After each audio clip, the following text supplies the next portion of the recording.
Hello everyone and welcome back to the Common Sense Crypto channel. As with you always, this is Rich doing another video today on XRP. So I hope you're all having a wonderful day today wherever you are in this great world.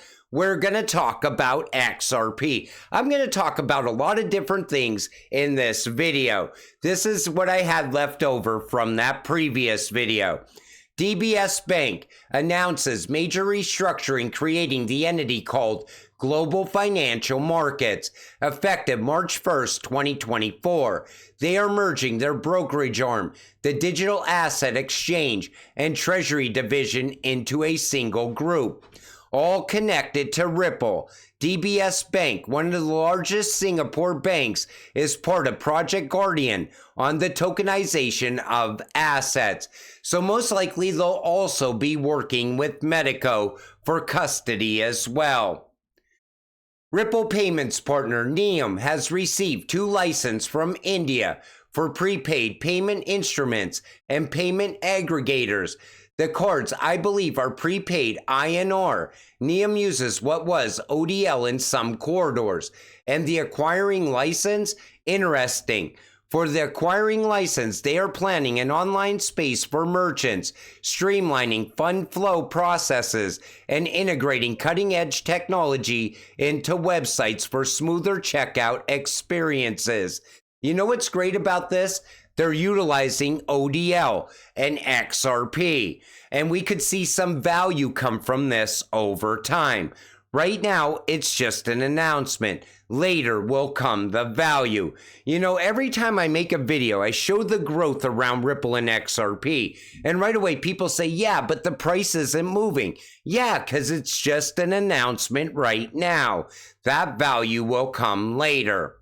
The 2024 Global Protocol Report highlights, drumroll please, Ripple as one of the top protocols in the world. You know, Ripple's technology is award-winning. They win awards year over year. And you know what's great? We are invested in that technology by investing in XRP. Jerome Pal, Chair of the Federal Reserve of the United States. Take a listen to this. We're also, as you know, investing heavily right now in building a new settlement system for instant payments in the U.S.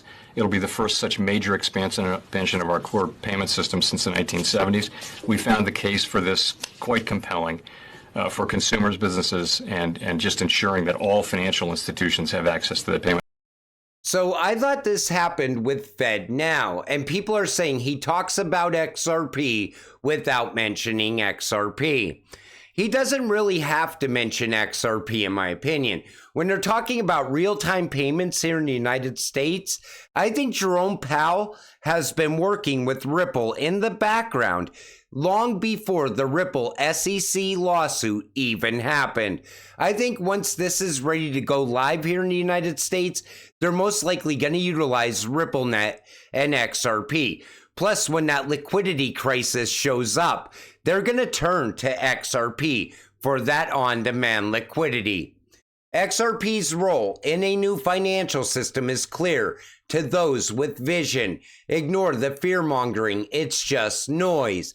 The wise who hold will see their faith in XRP and the XRP ledger ecosystem shaped by Ripple and dedicated developers reward it. You know, at one point you needed to have vision to see where XRP's going.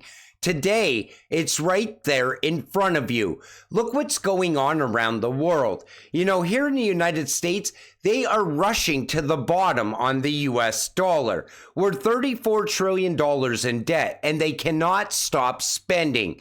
What do you think they're pushing for? A new financial system, a reset. And, you know, people don't see it coming even. You know, most people are blind to what's happening around them. But because you're a crypto investor, you can see it coming. This is very big. Almost 30% of all stocks in China halted trading today. This is just the beginning of the worldwide effects of the Evergrand liquidation. I'm telling you right now, Evergrand can be the first domino, and this can also affect crypto. The truth is finally coming out. How many times did we discuss this under the radar? If you've done your research, then you know Tether's role is the bad bank for Ethereum and Bitcoin, designed to stabilize the illusion of perceived value along with the US bond market. According to JP Morgan Chase and Company, the expansion of USDT Tether market share among stablecoins would be a risk for the cryptocurrency market. And it brings me to this mapping right here. Perhaps their cryptocurrency strategies are linked to information that led to the market impact studies and risk calculations on Evergrand, close ties to Tether, and the dependency of Bitcoin on USDT is too risky. And when you look at this mapping, you see Evergrand right here. They're defaulting right now. And then you see Tether defaults. Bitcoin, Ethereum, ERC20s default as well. And I am so happy I'm an XRP investor. I always said Tether at some point is gonna crash down. It's just a matter of time, and it's gonna take Bitcoin and Ethereum with it. And I think Evergrande is the first domino into something much bigger. I think it's going to lead to a collapse of the commercial real estate market, and that will crash into the residential real estate market as well. I think all these bubbles are about to pop, is what I'm saying. A few other things you probably don't know. Now, this caused a hell of a lot of controversy all over X. Illegals in America can get bank loans, mortgages, insurance, driver's license, free healthcare, California and New York, and in-state college tuition.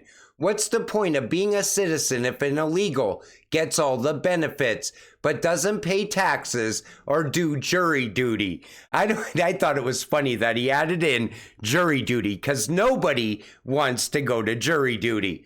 But that's exactly what's going on in this country right now. And it led to this right here. As tax day approaches, your friendly reminder to stop paying taxes.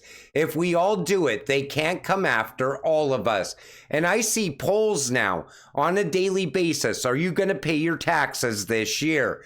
And, you know, a lot of people are saying they're done. They're sick of it because, you know, we go to work, they tax us to death on the US dollar. And then at the end of the year, if you're a business owner, you get to pay more taxes on money that you earned during the year. Plus you're taxed when you spend the money as well. And now they're just giving the money away at this point. A lot of the money is ending up overseas as well. And you know, all these wars that are happening, it makes me think that they know the US dollar is coming down and they're starting wars. Anytime the US dollar is in jeopardy, wars start to break out for some reason. We've seen it happen in the past. Digital asset runs. It's called supply and demand, free market. You should remember that. We had it once. Treasury Secretary Janet Yellen warns of crypto risk. So she says she's set to tell Congress that the crypto industry poses several potential hazards to the financial system, including the dangers of stablecoins, runs on crypto platforms, and volatile prices, according to a brief portion of her testimony posted on Monday. Yellen is appearing before the House Financial Service Committee on Tuesday to explain the latest work of the Financial Stability Oversight Council, a group of U.S. financial agency heads that the secretary leads. The council, which is meant to head off the next financial crisis before it happens, has paid special attention to crypto risk in recent years, putting them among the top categories of potential worry. Here's what Janet Yellen needs to worry about: the $34 trillion that this country is in debt. And then she needs to stop sending money all around the world. You know, here in the United States, there's people suffering on a daily basis. Most people are working 2 and 3 jobs, and then we get to pay taxes and watch that tax money get spent wastefully year over year. And most people have had enough of it.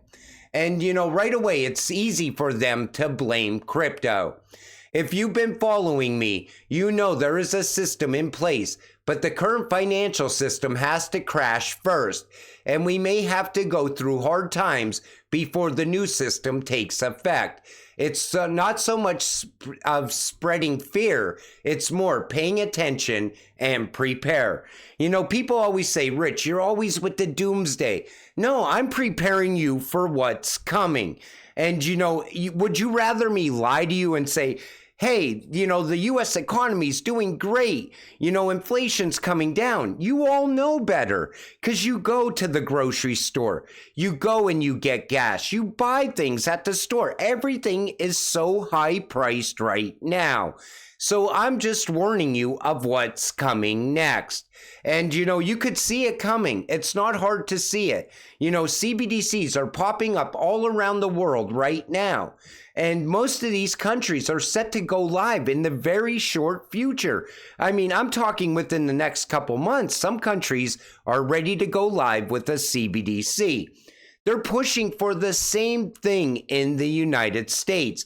I still think they're going to fast track it before the next election even happens. And, you know, it's a great time to be an XRP investor because as this current financial system comes crashing down, we will all get rich from it. And that's why it's so important to keep holding on to your XRP. But until it all happens, stay patient, stay positive, and let's get rich together. With that said, I'm going to wrap up this video. I want to thank you all for watching. I appreciate all of you. I'll see you in the next one. Have a great night.